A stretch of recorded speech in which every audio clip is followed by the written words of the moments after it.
Welcome back to Tune Into Tarot, and today we'll be going through the June 2021 tarot forecast for anyone with a Taurus sun, moon, or rising sign. I hope you gain some helpful insights for your month of June. And do keep in mind this is a general reading, so it will not resonate with everyone. So take what resonates and leave the rest behind for someone else. All right, so we'll go ahead and start out with the first week of June. We've got the King of Wands, which is a card of leadership. It's a visionary card. So the King of Wands is a visionary. He's very good at sort of like project management, leading a team, enlisting the help of others in order to carry out his vision or certain projects to completion. And so it seems like in the first week, at least, maybe you're working on a new project, but you're certainly stepping into the role of leadership and kicking ass. It looks like you'll have a lot of passion and determination and vigor to work on either a work project or a creative project of some kind. Or perhaps you're coming into contact with someone like the King of Wands. Maybe you're working with your boss, or somehow your boss is playing a significant role in the first week of June. Maybe you're working under your boss on a certain project of some kind, but in any case, there's some elements of leadership that are coming up in the first week. And then the second week, we do have the Three of Cups. I love this card. It's one of my favorite cards. It's a card of celebration. So perhaps you'll be reuniting with old friends. You'll be coming together maybe with workmates. You'll be joining in some kind of group situation. There's a lot of camaraderie and celebration, happy hours. Maybe you're going to a wedding of some kind or some major event. But overall, it's a really fun, social, uplifting, positive card. So whatever is happening, you're certainly going to have a good time.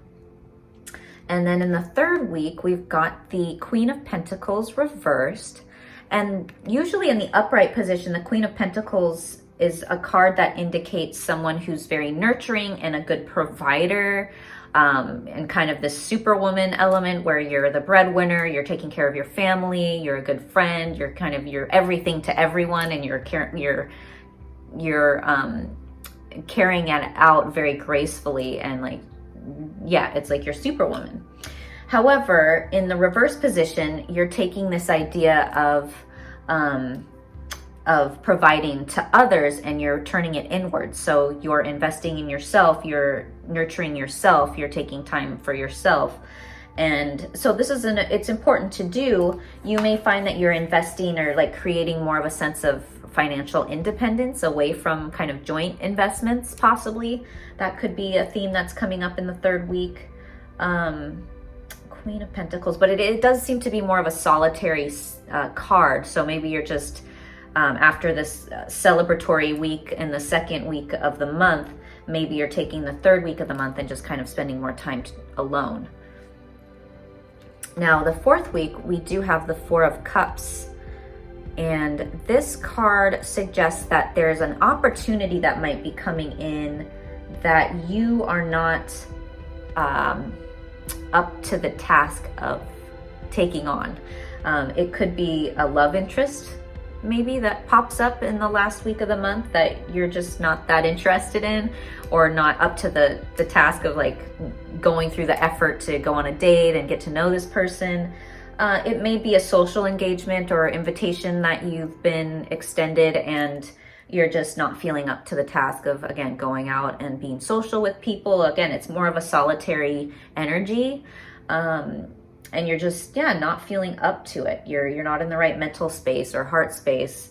You don't have the energy or the interest to take on whatever's being offered. So it's kind of a card of missed opportunity that's coming up in the last month.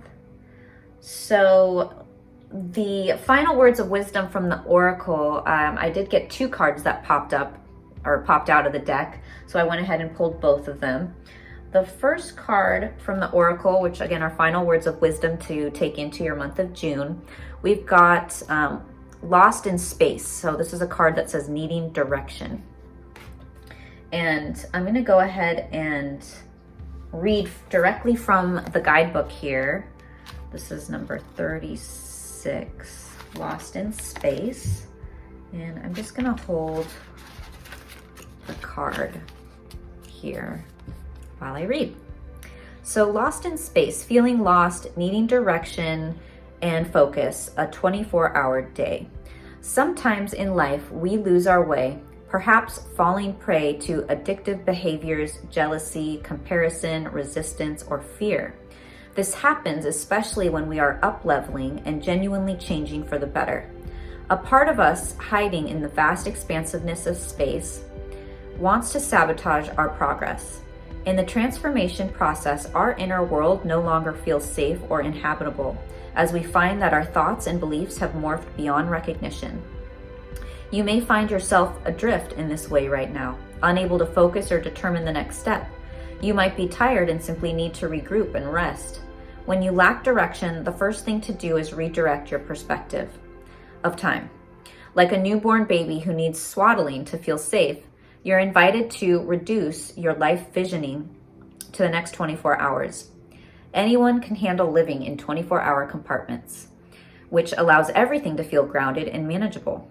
You get lost in space when you imagine being swallowed up in the giant vastness of the future, with its dark uncertainty, or reflect on how your past has held you captive in a hall of distorted, never-ending mirrors, reminding you of your mistakes and flaws, failures and losses. Take heart that the simple 24-hour container immediately banishes those two awful eternities away. You will find your energy and focus restored as you recognize that you were never lost at all. Keep it simple. Right now, conserve your energy and take care of you in basic, fundamental ways, and the world will be right again. So this card is confirming that you do need to take time for yourself and invest in yourself and self-care. So maybe going into nature and spending some time at a retreat, and neglecting some of these social engagements or opportunities that might be coming in the last week. It is sort of confirming and supporting the energy of the solitary energy. So it does look like maybe after the first half of the week where you're more out there and more prominent and socializing, that the second half of the week you're more internal and more solitary and just taking time for yourself. And you'll gain clarity in that way. And another thing I was thinking about was maybe this leadership position is like you got a promotion of some kind into this position where you're managing a project, and possibly that's taking a lot out of you. And so in the second half of the month, you just kind of want to go internal. I don't know, that's just a thought that popped in.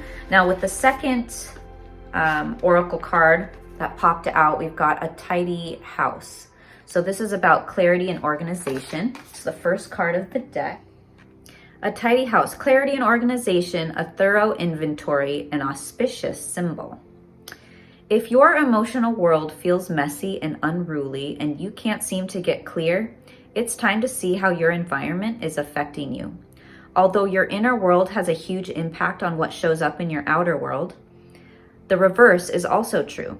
You can be influenced by the people who populate your daily life and the energy of the objects you surround yourself with, basically everything in your surroundings.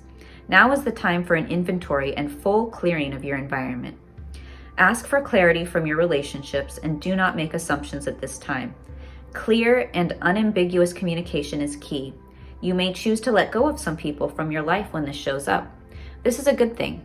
Otherwise, you might stay in these relationships too long out of a sense of obligation and social courtesy, when in truth there is nothing holding you together.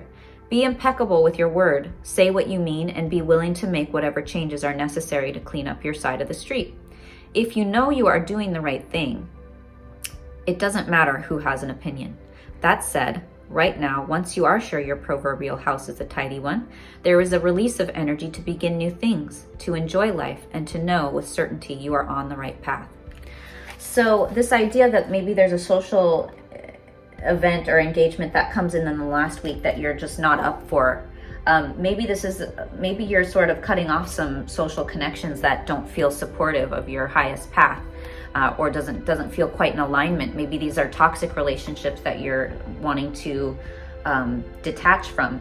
And I wonder if it has something to do with the event that happened in the second week, where maybe some new people came into your life and you realize they're not actually aligned with again, your highest path, or they're not a good fit for your environment, and maybe it's depleting you, and so you do decide at the end of the month that you don't want to carry on that relationship. But some kind of dynamic is playing out in regards to your social connections, it seems like, and just taking a glance at what the energy of your space and your environment, like your house. It would be a great idea to do some kind of detox, whether it's your home, probably your home and yourself. You could do a cleanse and just kind of purge, clear out, cleanse, detox some of that energy in order to be able to step into this role of the King of Wands more firmly and more strongly, and be able to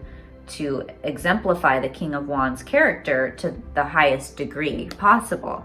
I think those are all kind of good tips for your month of June. Now, that concludes the tarot forecast for the month of June. So Taurus, please comment below. Let me know how your month unfolds, and if this resonates, give this video a thumbs up and subscribe to my channel if you have not done so already. And I will talk to you guys next month. Thank you again for tuning in, and take care.